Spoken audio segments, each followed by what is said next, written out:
comment ne plus jamais être skinny et comment dans 6 mois tu peux être vraiment méconnaissable. Salut les gars, j'espère que vous allez bien. Aujourd'hui, une nouvelle vidéo qui me touche personnellement. Pourquoi? Parce qu'on va parler du sujet des skinny, comment ne plus jamais être skinny et pourquoi ça m'affecte personnellement. Parce que en fait, je faisais partie des skinny quand j'ai commencé la salle de sport, je faisais 60 kilos. Aujourd'hui, j'en fais à peu près 90. Mais quand j'ai commencé, j'étais skinny. Donc, je suis très impliqué dans cette vidéo et je vais vous expliquer comment, avec un plan simple, pas de promesses magiques, pas de... un plan simple à mettre en place, comment ne plus jamais être skinny et comment dans 6 mois tu peux être vraiment méconnaissable. Donc je vais te donner juste les choses qui sont vérifiables et qui sont applicables pour ne plus jamais être skinny et tout ça gratuitement. Donc reste bien sur cette vidéo, je vais tout expliquer, il y aura plusieurs parties, tu verras, ça va être super sympa. Déjà, il faut que tu comprennes pourquoi tu es skinny et pourquoi tu le restes. La vérité, c'est que la plupart des cas, vous ne mangez pas assez. Ou si vous le mangez assez, vous ne mangez pas les bonnes choses. Donc, comment régler ce point? Pour être sûr que tu prends du poids et que tu coches bien les cases des macronutriments, tu as besoin de traquer. Donc des applis de tracking, il y en a plein, vous connaissez MyFitnessPal, macronutriments pour les bilingues, l'application de Diasnipar. Donc ça déjà c'est un indispensable à mettre en place, vous êtes obligé de passer par là, au moins déjà pour commencer, pour savoir à peu près où est-ce que vous vous situez et si vous voulez réussir au mieux votre prise de masse. Si vous ne traquez pas, comment vous pouvez vous faire confiance sur le fait que vous êtes en surplus et que vous respectez bien vos macronutriments? Comment vous voulez arrêter d'être skinny? Comment vous voulez prendre du poids si vous ne traquez pas? On peut pas savoir, pas de progression. Si vous ne traquez pas votre progression, si vous ne savez pas si vous progressez oui ou non, vous ne pourrez jamais savoir si vous êtes en surplus de la bonne manière ou pas. Ce qui est bien, c'est que tu n'as pas besoin de manger 10 000 calories comme on voit sur TikTok. En vérité, tu as juste besoin de calculer ton BMR, donc ton point de maintenance, c'est-à-dire à combien de calories tu es en maintenance. Ça se calcule en ligne. Je vais vous mettre en description un calculateur en ligne très connu. Donc vous allez calculer votre BMR. Et à partir de là, vous allez savoir à peu près, c'est toujours de l'à peu près, mais bon, c'est déjà pas mal, votre calorie de maintien. Donc à partir de combien de calories vous êtes à peu près en maintenance. Bien sûr, à partir de là, vous pouvez faire des tests. Comment faire des tests de maintenance? Vous testez pendant 2-3 semaines. Vous prenez le résultat du calculateur BMR, imaginons c'est 2900, vous vous mettez à 2900 calories pendant 3-4 semaines. Si vous n'avez pas bougé pendant ces quelques semaines, vous êtes en maintien. À partir de là, vous pouvez mettre un surplus en place d'environ 200, 300, 400, 500 calories pour les plus expérimentés. 500 calories, ça peut aller très vite. Donc l'objectif, c'est pas de devenir très gras, mais ça peut aller très vite. Si vous gérez mal tous les aspects à côté extérieur, ça peut aller très très vite. Donc moi, je vous conseille déjà de mettre 300 en place, de voir comment ça monte, et ensuite d'ajuster, de régler, et de pouvoir passer à 400, 500 ou plus. Il faut comprendre aussi que son mode de vie à côté joue un rôle. C'est-à-dire que vous devez récupérer, vous entraîner et manger, mais aussi bouger. Parce que beaucoup de personnes font une prise de masse, font un surplus calorique, mais vous ne bougez pas, vous ne faites pas de step, vous ne faites rien, parce que soi-disant, vous êtes en prise de masse et vous n'avez pas besoin de vous dépenser. Et les gars, vous avez complètement faux. Pourquoi vous avez faux? Parce que vous allez vous enfiler des énormes assiettes de bouffe en vous disant je suis en prise de masse, j'ai le droit. Très bien, mais si tu bouges pas à côté, qu'est-ce qui va se passer? Ton ventre va être plein, tu vas avoir une mauvaise digestion, tu vas avoir mal au ventre, tu vas être ballonné, tu vas avoir une sangle abdominale énorme, et au final, tu vas te sentir mal et tu vas être dégoûté de ta prise de masse. Et en plus de ça, ce que tu risques, c'est de remanger par-dessus une digestion. C'est-à-dire que si tu digères mal tes repas parce que tu bouges pas, parce que tu fais rien à côté, eh ben, tes prochains repas vont être mis en place sur ta digestion de ton ancien repas. Donc, ce qui va se passer, c'est que tu vas manger, puis remanger, puis remanger, puis remanger, sans jamais digérer, et juste faire exploser tout ton métabolisme. Donc, ce qu'il faut faire, c'est qu'en prise de masse, vous devez continuer à bouger, vous devez continuer à faire votre step.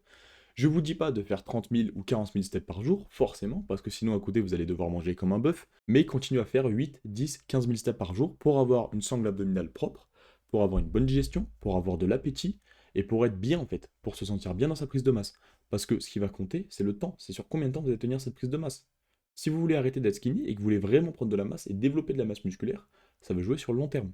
Et ça, on va le voir après. Dis-toi que construire du muscle, c'est un peu comme construire une maison. Si tu amènes des mauvaises briques, si tu amènes pas assez de matériaux, si t'as pas de ciment, tu pourras jamais construire une maison, donc tu pourras jamais construire ton physique. Et bien là, c'est pareil. Si ton mode de vie à côté de ta musculation est mauvais, c'est pas ton métabolisme, c'est pas ta morphologie qui nique tout, c'est toi. C'est ce que tu mets en place, c'est ton système. Si tu es toujours fatigué, si t'as jamais faim, tu pourras jamais construire du muscle. Donc, il faut que tout ton système autour de ta prise de masse soit bien rodé, soit mis en place. Et c'est pas compliqué. C'est vraiment pas compliqué, mais il faut juste faire attention à bien faire les choses. Bon les gars, la caméra n'avait plus d'enregistrement, du coup j'ai dû tout transférer et maintenant c'est bon, on peut reprendre. Donc une fois qu'on sait qu'on doit mettre en place un surplus de 200 à 500 calories en plus par jour, déjà ça va pas être pareil pour tous les profils. Il y a des profils pour lesquels votre BMR, donc votre maintenance, va être assez bas, donc vous avez juste besoin de rajouter un petit peu, et ça va pas être très compliqué. Il y en a, vous allez être à 2000 de maintenance et vous allez monter à 2005. 2005 calories par jour, c'est pas très compliqué. Mais pour d'autres, vous allez être déjà à 2009, 3000, 3100. Donc là, ce qu'il faut faire, c'est choisir les bons aliments. Déjà en fonction de ce que vous aimez, de ce que vous voulez faire, et en plus en fonction de la facilité pour l'apport des calories. Donc déjà, si tu n'as pas d'appétit, si tu n'as pas envie de manger, si tu es écœuré à chaque fois que tu vas pour manger, c'est que sûrement tu manges des choses qui sont trop volumineuses, trop lourdes ou trop fibreuses pour ton estomac et c'est compliqué. Donc fais un bon choix dans tes aliments. Tu n'as pas besoin de 300 g de brocoli, de 200 g de riz blanc, il n'y a pas de méthode avérée. Okay, c'est pas parce qu'il y a des bodybuilders qui mangent du riz blanc, des brocolis et du poulet qu'il faut que tu manges du riz blanc, des brocolis et du poulet. Tu peux avoir une autre diète. On n'est pas des compétiteurs, on n'est pas dans le même état d'esprit, on n'est pas dans la même pratique qu'eux. C'est-à-dire que ce n'est pas le même objectif qu'on va chercher. Donc pourquoi vous essayez de reproduire des choses qui ne sont pas faites pour vous? Vous comprenez? C'est qu'on ne va pas avoir les mêmes finalités. Donc pourquoi vous voulez avoir les mêmes composants? Ça ne sert à rien. Nous, ce qu'on a besoin, c'est de calories plus faciles à manger. Du style, je m'explique. Toujours en restant, bien sûr, sur des choses qui sont bonnes pour la santé, des choses qui sont remplies de nutriments, des choses qui sont souvent non transformées, qui sont possiblement le plus bio possible. On est bien d'accord là-dessus, c'est de la logique. Du style, je m'explique. Beurre de cacahuète, aliment très calorique, et prenez de la bonne qualité, du bio, des choses comme ça. Des smoothies ou des gainers maison, là où vous allez pouvoir charger en calories à balle. Du riz blanc, tout type de noisettes ou d'amandes, l'huile d'olive, très bon. Des avocats, enfin bref, vous avez plein d'aliments qui sont chargés en calories, qui vont être beaucoup plus faciles à manger, beaucoup plus faciles à digérer. Donc adaptez votre diète, facilitez votre diète. Plus tes calories vont être faciles à manger, plus tu vas avoir de facilité à manger. Et plus tu vas manger, plus tu vas progresser. C'est aussi simple que ça. Hop. Donc, on est de retour. Ça, j'en ai pas besoin, j'ai mis l'autre micro. Et bien sûr, on va avoir la question de l'entraînement. On a fait le mode de vie, la nourriture, maintenant place à l'entraînement. Vous allez devoir vous entraîner. C'est-à-dire que pour faire grossir votre corps, pour prendre de la masse musculaire, il faut donner à votre corps le signal d'envoyer et de créer de la masse musculaire. Et comment faire ça? En vous entraînant. Et pensez bien que votre entraînement, il est fait pour prendre de la masse musculaire, pas pour brûler des calories. Donc, quand vous allez à la salle de sport, vous devez vous mettre en tête que vous devez construire de la masse musculaire et pas brûler des calories, et pas faire des séries dans le vide, pas faire des séries qui ne servent à rien et qui vont juste vous épuiser. Donc ce qu'il faut prioriser, c'est les exos de base, une surcharge progressive, le repos et avoir un entraînement bien structuré. Vous êtes en surplus calorique, donc à ce moment-là, votre surcharge progressive va être la plus efficiente possible. Vous allez avoir plus d'énergie, vous allez être plus plein, vous allez avoir plus de calories, vous allez avoir plus de force, bref, tout va être en place pour avoir une surcharge progressive plus efficiente, plus efficace. Donc pensez bien à la mettre en place et faites en sorte de bien la maximiser. Arrêtez avec les séances de 3 heures, avec des dizaines et des vingtaines d'exos complètement inutiles et très très bizarres. Faites des exos de base, c'est ce que je vous ai dit tout à l'heure, des exos qui sont simples. Pour mettre ça un peu en lumière, pensez bien à ce dicton, trop de connaissances ne facilite pas simple décision. Et c'est exactement ça qu'il faut faire. Restez simple. Vous êtes en surplus calorique, la phase la plus facile on va dire. Et mettez en place des exos de base avec des séances bien structurées et bien solides, où vous allez pouvoir vous donner à intensité maximale. Ensuite, priorise. Mets les groupes musculaires que tu veux développer en premier au début de tes séances. Beaucoup d'entre vous font l'erreur de copier des séances bêtement sur des pages Instagram, sur des vidéos, sur n'importe quoi. Vous pouvez vous inspirer de n'importe qui, je suis bien d'accord, et c'est pour ça qu'il y a des gens qui font du contenu. Mais personnalisez pour vous. Apprenez à personnaliser vos séances. Faites-les pour vous, parce que copier la séance de quelqu'un, c'est complètement inutile pour votre progression. C'est pas du tout adapté. Vous allez juste perdre du temps. Une fois que vous avez votre programme fini et adapté pour vous, entraînez-vous à grosse intensité. Pourquoi je dis ça? Parce que beaucoup parlent de rire 1, rire 2, rire 0, mais est-ce que vous savez vraiment ce que ça fait de s'entraîner à l'échec musculaire? Pour la plupart d'entre vous, non. Et moi aussi, quand j'ai commencé, je ne savais pas ce que ça faisait. Donc, donnez-vous à fond, gardez un mouvement propre, n'allez pas vous blesser, mais donnez-vous à fond. Au début, vous pouvez vous donner à fond. Envoyez fort, vous pouvez y aller. T'es skinny pour l'instant, mais laisse faire le temps et tu ne vas plus l'être.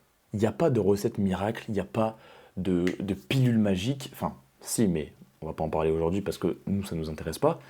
Mais il n'y a pas de recette magique pour prendre énormément de masse en 1 mois ou en 3 semaines. Une prise de masse, un surplus calorique, ça peut durer 6 mois, 1 an, 2 ans. Par définition, la musculation est un processus qui est long. Venir faire de l'hypertrophie sur un muscle, c'est long. Donc laissez le temps à votre corps de progresser. Arrêtez de vouloir absolument des progrès trop rapides. Vous allez juste vous cramer nerveusement, mentalement et dans tous les sens.